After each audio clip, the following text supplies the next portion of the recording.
اللہ کے نبی صلی اللہ علیہ وسلم پر قرآن نازل ہوتا تھا, کیسے قرآن کو لکھا جاتا تھا, کیا طریقہ ہوا کرتا تھا. اس سلسلے میں دیکھیے صحیح احادیث ہم اور آپ کو یہ بتاتی ہیں.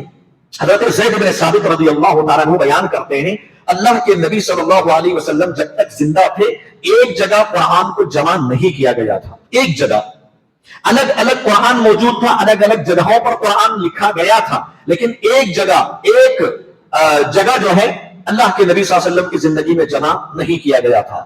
قرآن مجید اللہ کے نبی صلی اللہ علیہ وسلم پر نازل ہوتا تھا. شکل کیا تھی؟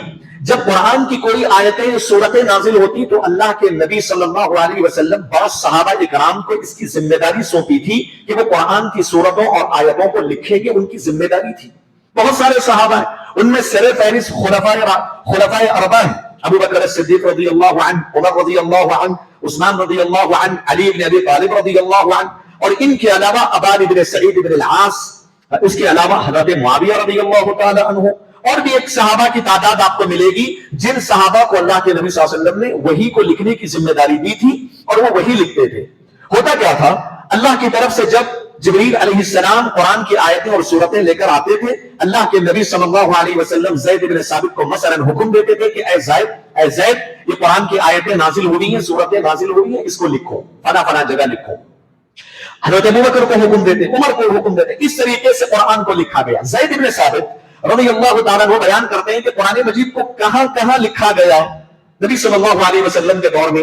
اس سلسلے میں زید بن ثابت کہتے ہیں کہ کھجور کے تنوں میں, کھجور کی درخت کے جو تنے ہوتے ہیں ان تنوں میں لکھا جاتا تھا, چمڑوں کے ٹکڑوں میں لکھا جاتا تھا, بکرے اور اونٹ کی جو ہڈیاں ہوتی تھی, کندھے کی جو ہڈیاں ہوتی تھی, ان ہڈیوں پر لکھتے تھے قرآن مجید کی آیتوں اور سورتوں کو. اسی طریقے سے چکنے پتھروں پر لکھا جاتا تھا, چکنے پتھروں پر لکھا جاتا تھا. یہ مختلف انداز یا مختلف جگہوں پر اس طریقے سے قرآن مجید کو اللہ کے نبی صلی اللہ علیہ وسلم کے دور میں صحابہ اکرام لکھا کرتے تھے.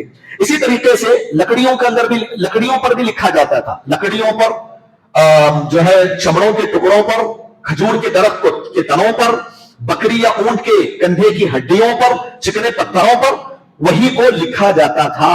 اور قرآن مجید پیارے نبی صلی اللہ علیہ وسلم کے جیتے جی مکمل نازل ہو چکا تھا, اور اس قرآن مجید کو مکمل طور پر مختلف جگہوں پر لکھا جا چکا تھا. جو چیزیں میں نے ذکر کی ان چیزوں پر لکھا جا چکا تھا. یہ پہلی شکل تھی قرآن مجید کو لکھنے کی, قرآن مجید کو جمع کرنے کی. تو اس سے آپ کو کیا معلوم ہوا؟ پہلی بات تو یہ ہے کہ پیارے نبی کی زندگی میں ایک جگہ قرآن جمع نہیں کیا گیا تھا, الگ الگ جگہوں میں قرآن لکھا ہوا تھا.